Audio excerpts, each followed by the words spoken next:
Hello, my wonderful viewers, and welcome to another episode of Betty Adams Overanalyzes. Today we look at the second main lie of Lost in Space for the fourth time. You see, Alpha Centauri is a lie. Not to say that a human habitable planet in the Centauri system doesn't exist. The planet is there. A population of thousands is living, loving, dying, and suffering on Alpha Centauri.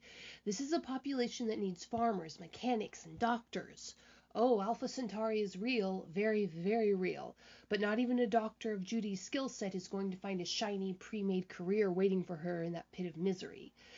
Judy Robinson, the daughter of an astronaut and a rocket scientist, is a genius. This is not terribly surprising. That she burned through high school and university before she was 20 isn't terribly surprising either.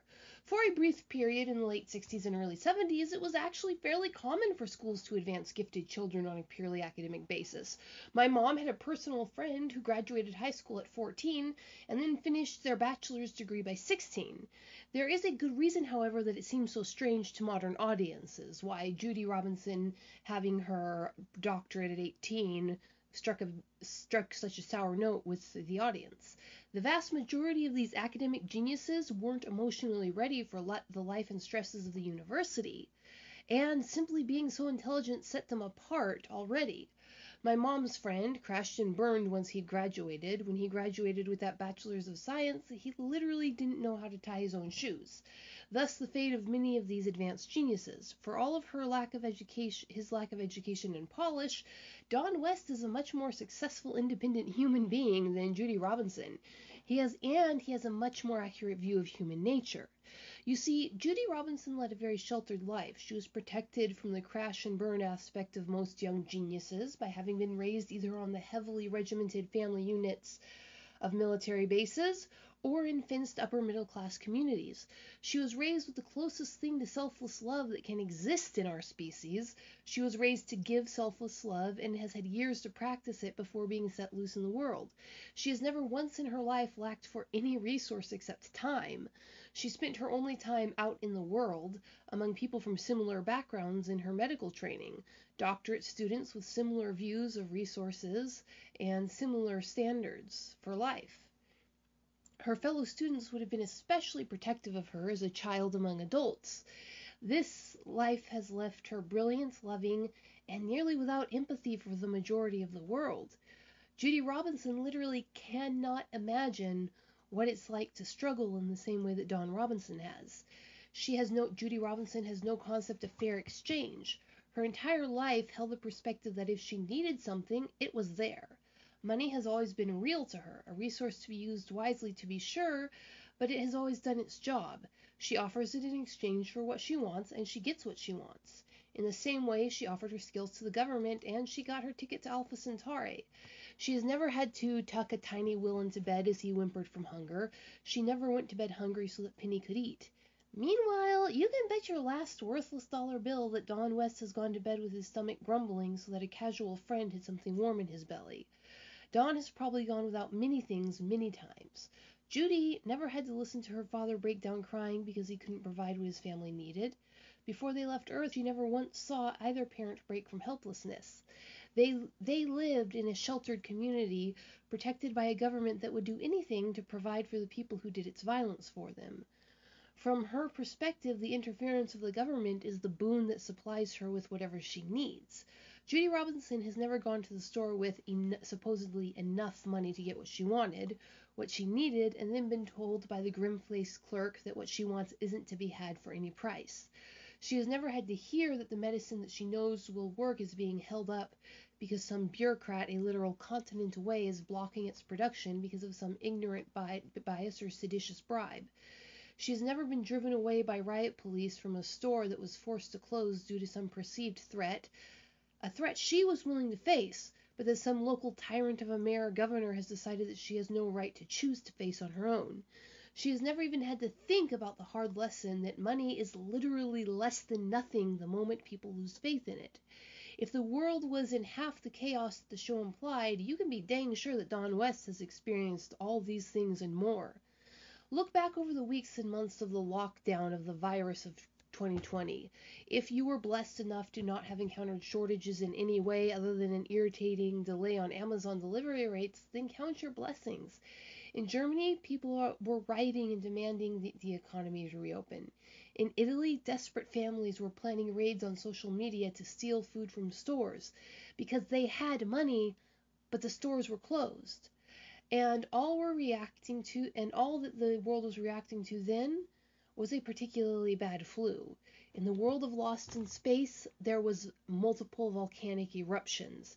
That means that planes could not fly, ships could not sail. The massive and intricate train of transport that feeds the world was broken for years. Broken enough that even in nice peaceful North America and nice peaceful Northern Europe, there were riots and dissension. In the economically more fragile countries of Central and South America, where our good friend Ignacio and presumably his character Don West hails from, it would have been worse. It has already been worse in real life, and under the horrible conditions of the Lost in Space world, it would have been far worse than we've seen. So, while Don West has been slapped on the face by reality every which way from Sunday, he turns the brilliant but sheltered Judy Robinson has no concept of value, or rather the utter lack of value of money, or the real-world fatal consequences of the economic failures that they've lived through. Likewise, Don understands the basic urges of humanity. He's seen them at their best, he's seen them at their worst. Remember, it was Don who saw through Dr. Smith when Judy didn't. Recall how the two of them were contrasted in the episodes where they fetched the fuel from the only Jupiter that landed in the desert. Judy couldn't even parse the behavior of a human who would demand payment for services rendered.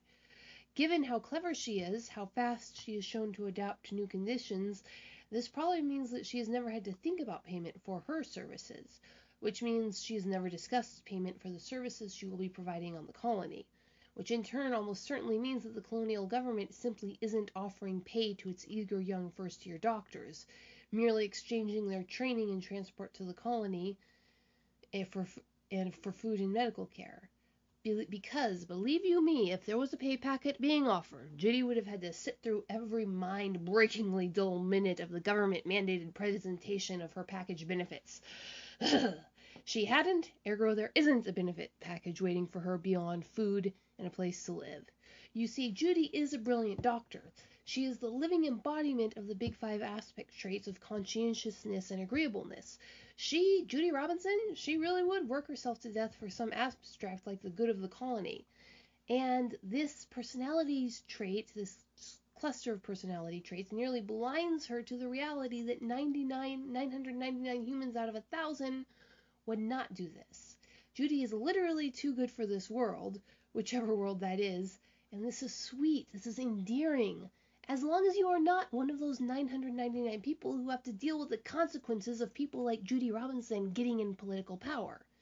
Dawn, meanwhile, understood exactly where this sheltered little flower was coming from, and Judy didn't understand that every action has a cost in time, a cost in effort, a cost in intelligence. She doesn't comprehend that all humans are driven by risks and rewards. In her own life, the rewards have always been the praise and love of her family. She never needed anything more. You see, she is still young and rich enough to expend her time and effort for the vague ideas about the good of the colony. And she is in for an icy shock once she is away from her family, once the immediate threat of impending death ceases to drive her and those around her. Hopefully the lessons she gained from Dawn will see her through, because it is people like Judy who have crafted the charter for this new colony, but it was people like the 999 others who are actually going to be living in the new colony. People who have had every reward for their labor stripped from them. People who are being forced to deal with the same flawed system that has failed 1,000 times before in 1,000 colonies. Judy can afford to have no concept of the value of work because she traded her work for the place on the colony. The government assures her needs will be provided for, and so long as the supplies lasted on the Resolute, they were. Remember that interesting little scene where John and Judy Robinson landed on the Amber Planet? Judy casually says that she's going to eat with the other first years. So here are my questions. First year of what, and where did they get the food? Judy and the other first years have already graduated. They are now in their first year of their residency. This is the internship that doctors have to go through after formal schooling. Usually they are hired by a hospital or a small practice and work under the supervision of an experienced doctor until they are deemed to have lost the naivety and dangerously ignorant eagerness of the freshly minted doctors the world over. But who hired all these doctors? The government of the new colony, through funds that they received from the government on Earth. All of these doctors are first years in their service to the new and canonically inefficient, cruel, and restrictive government. These doctors are essentially working off their debt. They are, in a word, trapped. Now, a contract with a private hospital on Earth might be difficult to break legally and unwise to break culturally, but it can be done. In a fully developed economy, a first year in a bad situation can and will break away from that situation. It will increase their debt, it will tarnish their reputation to be known as a quitter, but there are hundreds if not thousands of other choices for them to take advantage of. Innumerable chances to repair their reputation and justify their actions through hard work and diligence. There are other doctors who can judge the conditions that the first years were working under and justify that decision to the world. That is not the situation Judy and the other first years are headed towards. There is only one possible employer for these eager young doctors on the new colony: the government, the source of violent force capable of compelling action through that violence. The individuals meant to be doing the life-saving work are probably not being paid in money. They'll get food, they'll get housing, they supposedly get the resources they need to do their work, and maybe a few luxuries on top of that. We have seen that Judy would be supplied with housing separate from her family in the Jupiter in her conversation with Penny about letting Penny have her room, so she thinks. We have seen that she will be supplied with food separate from what her family can produce in the Jupiter in her comment about eating with the other first years. The luxuries can be assumed with a certain level of authority because we've seen the Resolute carrying them, and most organizations provide such things for high-skill employees. However, ultimately there are no systems to reward effort or skill. The laziest first year with the least motivation and effort is going to receive the exact same reward as Judy. The hardest working first year is going to get the exact same pay as the laziest. The colonial government can't fire them, can't send them back to Earth, but won't incentivize their efforts. There is no option for the first years to back out of the contract. There is nowhere else for them to go. They're trapped. And there is no one to judge the justice or injustice of the treatment at the hands of the Central Hospital of Alpha Centauri. They are, for all intents and purposes, indentured servants of the same class who were brought to the colony at Jamestown 4 centuries ago, and it is perfectly logical to assume that the majority of the technicians, mechanics, engineers, and all the other eager young professionals are too. And the vast majority of these professionals will be of the 999 regular, normal human beings. And if this is true of the doctors, how much more will it be true of all the other professionals? This puts the Alpha Centauri colony in precisely the same condition as the doomed colony in New England. To wit, starving in the land of plenty because the human element has no motivation to work. Remember, the cause of the failure of Marine's plan to purify the water on the Resolute? She failed to take human nature into account. Even if by some miracle of discipline and warping of human nature the young doctors could be persuaded to work without incentives, there is the question of what exactly they would be working with now that the Resolute is gone.